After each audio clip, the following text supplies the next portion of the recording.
ভারতীয় উপমহাদেশের ইতিহাসে ৬ ডিসেম্বর তারিখটি শুধু একটি দিন নয়, এটি একটি গভীর ক্ষত, একটি তিক্ত স্মৃতি এবং অবিচল বিতর্কের প্রতীক। ১৯৯২ সালের এই দিনেই অযোধ্যার ৫০০ বছরের পুরনো বাবরি মসজিদটি ভেঙে ফেলা হয়েছিল। ২০২৫ সালের এই একই দিনে পশ্চিমবঙ্গের ঐতিহাসিক শহর মুর্শিদাবাদে স্থাপন করা হলো একটি নতুন বাবরি মসজিদ নির্মাণের ভিত্তিপ্রস্তর।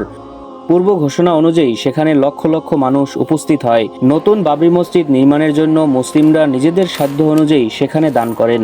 আর এর মাধ্যমেই প্রমাণিত হয়েছে মুসলমানদের কাছে বাবরি মসজিদ কতটা গুরুত্বপূর্ণ। ভারতীয় উপমহাদেশে মোগল সাম্রাজ্যের গোড়াপত্তন করেন জহিরুদ্দিন মুহাম্মদ বাবর। তিনি ১৫২৬ সালে পানিপথের প্রথম যুদ্ধে লোদি বংশের সর্বশেষ সুলতান ইব্রাহিম লোদিকে পরাজিত করে মোগল সাম্রাজ্যের প্রতিষ্ঠা করেন।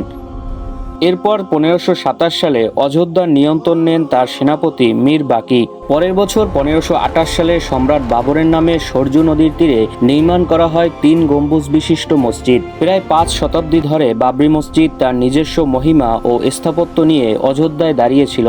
কিন্তু ঊনবিংশ শতাব্দীর মাঝামাঝি সময় থেকে এর জমি নিয়ে শুরু হয় এক নতুন বিতর্ক। হিন্দু সম্প্রদায়ের লোকেরা দাবি করে এই স্থানটি রামের জন্মভূমি এবং পূর্বে এখানে একটি মন্দির ছিল। এই বিতর্ক ধীরে ধীরে আইনি রূপ নেয়, যা একসময় ভারতের সবচেয়ে স্পর্শকাতর ভূমি বিরোধে পরিণত হয়। আদালতের নির্দেশে দীর্ঘদিন ধরে মসজিদটির মূল অংশ তালাবন্দী ছিল, যা উত্তেজনাকে আরও বাড়িয়ে তোলে। ১৯৯২ সালের ৬ ডিসেম্বর প্রশাসনের নিষ্ক্রিয়তার মাঝে মুঘল শাসনামলে তৈরিকৃত বাবরি মসজিদটি সম্পূর্ণ ভেঙে ফেলা হয়।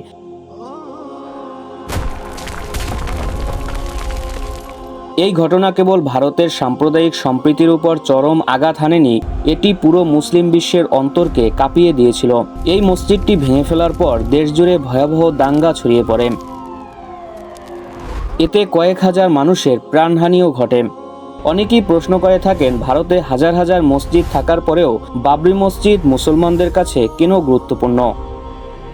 মুসলমানদের কাছে সকল মসজিদ মাদ্রাসাই গুরুত্বপূর্ণ। বাবরি মসজিদ ভারতের মধ্যযুগে মুসলিম শাসনামলে মুঘল সাম্রাজ্যের স্থপতি জহিরুদ্দিন মুহাম্মদ বাবরের শাসনামলের সময়ে নির্মাণ করা হয়েছিল।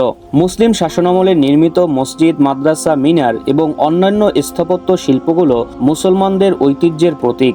আমরা ইতিহাসের বিভিন্ন উৎস থেকে শক্তিশালী মুসলিম সাম্রাজ্যগুলো সম্পর্কে জানতে পারি, আর সেই মুসলিম সাম্রাজ্যগুলোর সত্যতা প্রমাণ করে এই স্থাপত্য শিল্পগুলো।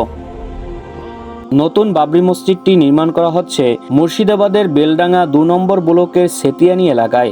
নতুন বাবরি মসজিদের ভিত্তিপ্রস্তর স্থাপন করেন হুমায়ুন কবির। তিনি জানিয়েছেন, বাবরি মসজিদ তৈরি করতে প্রায় ৩০০ কোটি টাকা খরচ হতে পারে, যা সম্পূর্ণভাবে মুসলমানদের অনুদানে নির্মিত হবে। তিনি সরকারের কাছ থেকে কোনো টাকা গ্রহণ করবেন না, কারণ এতে মসজিদের পবিত্রতা নষ্ট হবে।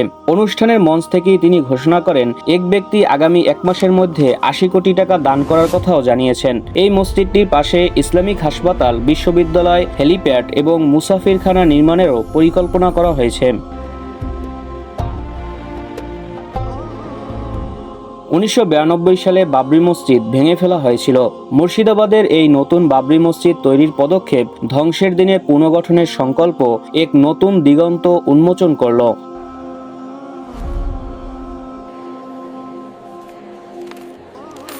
ভারতীয় মুসলমানরা নিজেদের ইতিহাসকে কিভাবে মনে রাখে এবং কিভাবে সেটিকে পুনরায় স্থাপিত করে, এটি তারই এক ঐতিহাসিক দলিল।